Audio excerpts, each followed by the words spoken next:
Hello Standard 9th, welcome to SS class and we are starting our new chapter number 7 post independence India। मतलब India की independence के बाद क्या situation थी। The article of India's independence was passed in the British parliament in the year 1947 and according to the article India and Pakistan got its existence and there were two major problems before the country। अब हमारा complete independence British parliament ने pass out किया था 1947 में और इस article के accordingly India और पाकिस्तान दो अलग देश एग्जिस्टेंस में आए।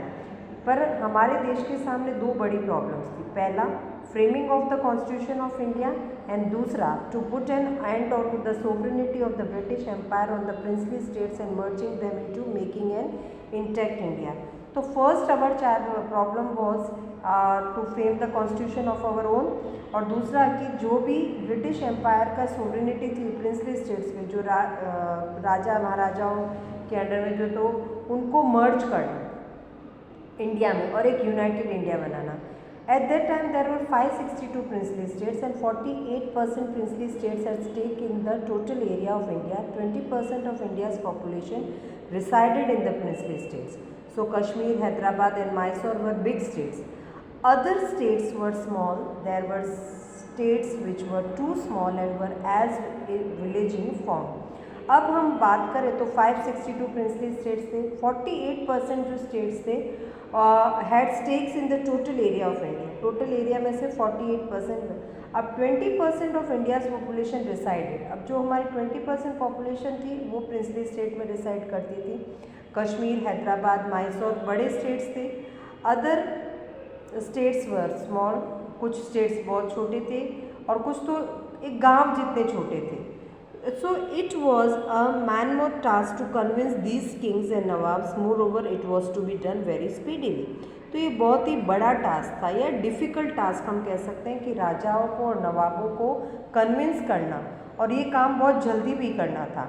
After gaining independence Maharaja of Bhavnagar Krishna Kumar Singh was the first king to start responsible government 15 January 1948। Bhavnagar state was merged with United Saurashtra which was created due to the efforts of Sardar Patel and 15th February 1948। तो independence के बाद पहली बार महाराजा जो भावनगर के थे कृष्ण कुमार सिंह वो पहले राजा थे जिन्होंने ये रिस्पॉन्सिबिलिटी ली थी कि रिस्पॉन्सिबल गवर्नमेंट। तो 15 जनवरी 1948 को भावनगर स्टेट को यूनाइटेड सौराष्ट्र में मर्ज कर दिया गया था और ये एफर्ट्स थी, ये कोशिश थी सरदार पटेल की। 15 फरवरी को ये दोनों मर्ज हो गए। अब ये जो इवेंट था यूनाइटेड सौराष्ट्र स्टेट का फॉर्मेशन का was describe by Jawaharlal Nehru as the most notable merger in the contemporary history. Jawaharlal Nehru ने इसको बहुत ही नोटेबल मर्ज का मतलब कि जो मिलाप या मिलन जो हुआ या जो मिक्सिंग हुआ दो स्टेट्स का जो अलग थे भावनगर और सौराष्ट्र वो दोनों एक साथ हो गए। तो एक हिस्ट्री में बहुत ही notable we can say achievement था। And Sardar Vallabh Bhai Patel appeal to the kings and nawabs of the princely states that she should voluntary forsake their respective states in the interest of the subjects and the union of India।